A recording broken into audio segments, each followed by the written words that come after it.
Olá, como vai? Tudo bem? Hoje o programa Passaporte está na Terra Santa. Estamos em Israel. Eu convido você para viajar comigo por um lugar sagrado. Vamos começar por Cafarnaum. Cafarnaum, ou Aldeia de Naum, é uma pequena cidade ou vila que situa-se na costa noroeste do Lago Quinerete, também conhecido como Lago Tiberíades ou Mar da Galileia. Foi aqui, segundo o Novo Testamento, o lugar onde Jesus viveu durante grande parte de sua vida na Galileia. Ainda, segundo o Novo Testamento, aqui Jesus curou muitos doentes e fez muitos outros milagres. Neste vilarejo de pescadores viviam alguns dos que se tornariam os apóstolos de Jesus. Simão, que passaria a se chamar Pedro, e seu irmão André, os filhos de Zebedeu, Tiago e João, e o coletor de impostos Levi, que depois receberia o nome de Mateus. Em 1866, o capitão Charles Wilson, um explorador britânico, identificou as ruínas da Sinagoga do Centurião e, em 1894, a Custódia Franciscana da Terra Santa comprou parte do terreno, mas as principais escavações foram realizadas entre 1968 e 1984. O primeiro milagre de Jesus, onde que foi? Caná da Galileia, bem perto de Nazaré. E daí, depois de ter feito aquele milagre, para onde foi? E aí já nos comenta na Bíblia que ele desceu para Cafarnaum, junto com sua mãe, seus irmãos, seus discípulos. Portanto, aqueles que comentam anos ocultos da vida de Jesus, não acreditem, porque Jesus tem uma vida com mãe, com irmãos, com discípulos, portanto já era mestre. Desceu para Cafarnaum, ficou aqui não muitos dias, comenta a passagem da Bíblia, e daí voltou para Nazaré. Nós conhecemos a história e a dificuldade de Nazaré quando naquele sábado ele vai ler as Sagradas Escrituras, o capítulo 61 de Isaías, falando: o Espírito do Senhor desceu sobre mim. Problemas com outros na sinagoga. Quem é esse que está falando desse jeito? Não só expulsam ele da sinagoga, sino também da região, procuram jogar ele no precipício. Nazaré, Jesus passa entre eles, ninguém é profeta na sua terra, e Jesus de Nazaré vai vir para onde? Para Cafarnaum, o local onde ele já conheceu. Onde lá de lado, e depois nós vamos lá ver, tem uma sinagoga. Muito cuidado com duas coisas. Primeiro, que não é da época de Jesus essa sinagoga, é posterior. E segundo, que normalmente as pessoas acham que a palavra sinagoga é local de oração, e não é local de oração. Sinagoga, Bet Knesset, local de reunião. Um local onde se reúnem para celebrar, se reúnem para os problemas administrativos, sociais, políticos, às vezes na região. Julgar alguém, tudo isso será na sinagoga. Mas no dia de sábado ou em outros dias, quando na porta central tu pões Sagradas Escrituras, e todo mundo olha para as Sagradas Escrituras, e essa porta olha para Jerusalém, e todas as pessoas estão olhando para Jerusalém, vira esse local de reunião para local de oração. E no momento que vira para local de oração, aí sim nós temos momentos só espirituais. Mas Jesus encontrava-se na sinagoga várias vezes, e não por isso esteja sendo no momento da oração, sino da reunião. Tem uma passagem da Bíblia que comenta que depois de ficar na sinagoga, ele foi para a casa de Simão Pedro. A Igreja Católica, que conserva os locais na Terra Santa depois da época das Cruzadas, a importância de uma mulher chamada Helena que marcou aqueles locais de uma ou outra maneira, é o local onde nós vimos lá uma construção. Quem sabe seja o local, uma das 100 moradias que existiam na época de Jesus. Aqui em Cafarnaum, nós sabemos que Jesus entrou na casa de Simão Pedro, sabemos que a sogra dele estava doente e que Jesus vai curar a sogra de Pedro e ela vai começar a servir. Sabemos também que existem algumas teorias que falam que depois Simão Pedro negou 3 vezes a Jesus, talvez por isso. Mas é só uma teoria. Comporte-se, pessoal.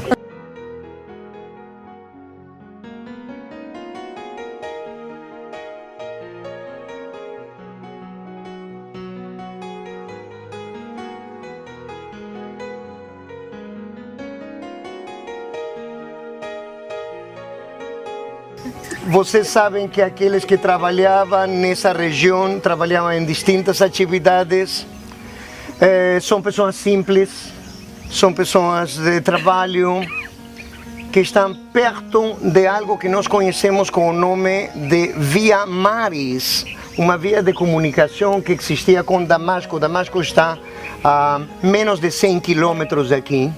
Tinha um caminho desde uma cidade chamada Cesareia Marítima, muito importante, alto nível de comercialização. Portanto, façam-se um enorme favor para aqueles que ficam com a Bíblia especificamente, seguindo os passos de Jesus e não pensando na época, na região. Aqui tinha pescadores, ok, estamos todos concordando, mas não por isso não tinha trabalhadores da agricultura, do gado, comerciantes, tem de tudo. E eles estão perto desse caminho de comércio. Talvez eles compraram as pedras para fazer a sinagoga, porque eles sabiam trabalhar muito bem a pedra. Tudo isso é importante para vocês, para começar a entender que tinham trabalho, tinham atividades, mas essas pessoas eram pessoas simples. Levou um tempão para Jesus ir conhecendo eles e eles conhecerem Jesus. Devagar, devagar, de boca ao ouvido, depois dos trabalhos, talvez no monte, talvez no mar, talvez em Cafarnaum. Entrem na situação da época, entrem na vivência da época. Ouçam os passarinhos, fiquem no silêncio.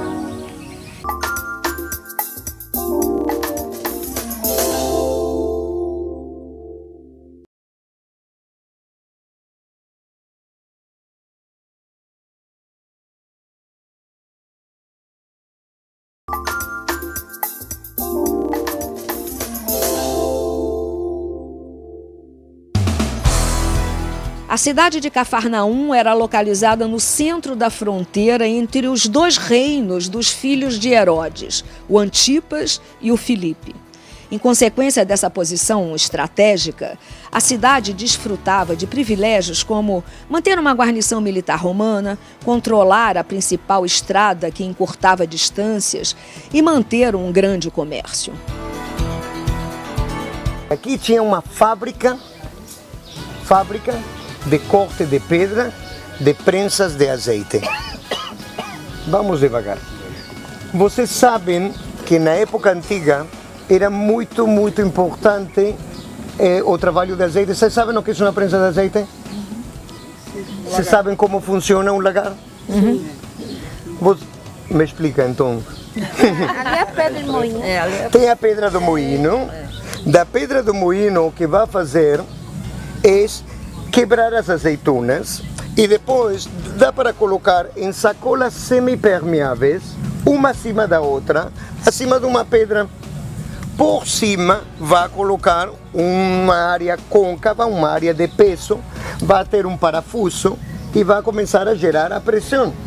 Quando tu geras a pressão, vai sair o líquido da carne. A carne são as azeitonas e o líquido é o azeite, e que vai ir reunindo e vai unindo e vai comentando. Muito bem, já temos mais, fazemos mais pressão, vamos lá. Tem azeite de unção, tem azeite de impermeabilização, tem azeite de alimentação, tem azeite para as lâmpadas, mas existia um azeite que era chamado o primeiro azeite, que vocês no dia a dia chamam azeite virgem. Eu adoro quando fala de extra virgem, não faço ideia o que é extra virgem. Eu sei que é virgem e que não é virgem. Mas, com todo respeito. Mas o azeite virgem, que vocês chamam virgem e que a maioria das pessoas, pela minha estadística, não fazem ideia nenhuma de onde sai a origem. A palavra virgem vem de no contato.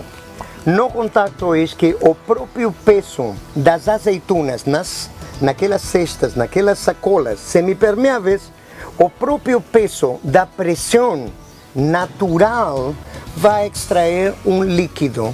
Isso leva 8 dias de extração natural.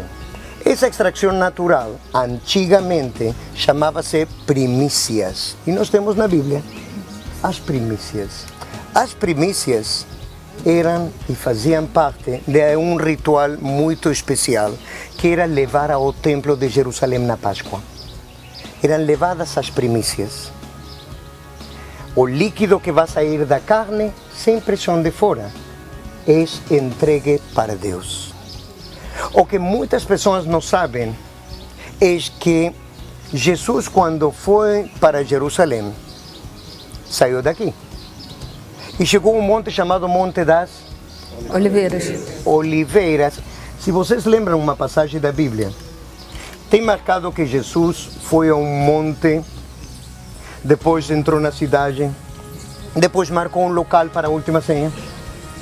E quando acabou a última ceia, comentou aos apóstolos: vamos para aquele local. Depois da ceia foi para onde? Getsemane. E Getsemane na tradução é isso o quê? Prensa de azeite.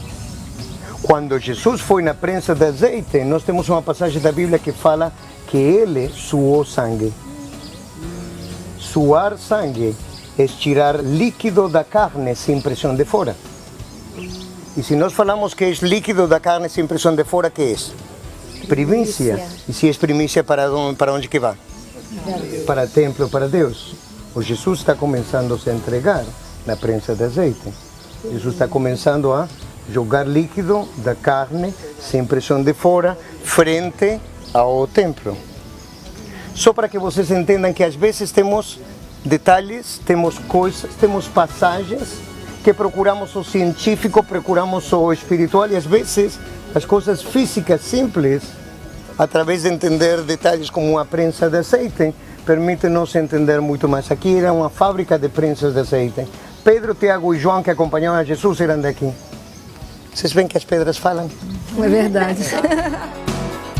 Após absorver tanto conhecimento e após tanta reflexão, caminhamos um pouco mais e chegamos à Sinagoga Branca, que está construída sobre uma antiga sinagoga onde Jesus também pregou. Tem muitas passagens da Bíblia que têm a ver com Cafarnaum. Tem passagens da Bíblia que estão marcando o encontro com Jesus. Na sinagoga, que é local de oração, vocês vão se reunir, vão falar com Deus. Os homens vão estar sentados onde vocês estão. Olhe para as mulheres. Dá para ver uma base de coluna no segundo andar? E dá para ver uma base, uma porta no segundo andar. Entre a coluna lateral e a coluna central existia uma galeria. E nós estamos em contato com a galeria. Nível superior, não está editando, as mulheres mais perto de Deus. Certo? Beleza. Alguns falam que essa sala que nós temos desse outro lado talvez tenha a ver também com salas das mulheres. Lembrem que antigamente existia algo que chamava-se a Casa de Deus, e muitos às vezes não se ligam com isso. A Casa de Deus era o local mais importante. A Casa de Deus tinha o tabernáculo, que depois virou a Arca da Aliança, na área dos Kodesh HaKodashim, do Santo dos Santos. Esse é o local onde tinha o maná, onde tinha o cajado de Arão, onde tinha as tábuas de lei, onde chegava o sumo sacerdote, onde todo mundo olhava para esse local, onde todo mundo tinha a ver com esse local. E sonhava com peregrinar. Peregrinar, a palavra peregrinar é aliar, subir. Aliar a regra, subir a pé. Naquela época não tinha outras coisas muitas, mas subir a pé, subir a Jerusalém, na festa da Páscoa, na festa de Pentecostes, na festa dos tabernáculos. As pessoas procuravam chegar em todas essas festas para Jerusalém. Mas o que vai acontecer se Jerusalém, o templo, a casa de Deus, é destruída? Nesse momento já não tem um porquê chegar até lá. E se não vai ter um porquê chegar até lá, temos um problema. Qual é o problema? Se não vai chegar até lá, vamos substituir algumas coisas. Não é que pode substituir a casa de Deus, mas as pessoas já não têm aquele objetivo de chegar até lá. Portanto, as sinagogas vão virar mais importantes nos locais. Já não há Jerusalém, já não há oferenda, já não há sacrifício do cordeiro. E nós temos aqui uma comunidade que é judia e que continua depois da destruição do templo. Mas o que tem de especial esse local são várias coisas. Primeiro, que nós estamos falando de uma comunidade judia, alguns dos quais conheceram a Jesus. Se conhecem a Jesus, se acreditam em Jesus, são cristãos, mas não por isso deixaram de ser judeus. Portanto, assistiam à sinagoga, oravam para Deus, mas conheciam a Jesus. Nós estamos na maior comunidade judeu-cristã que existiu.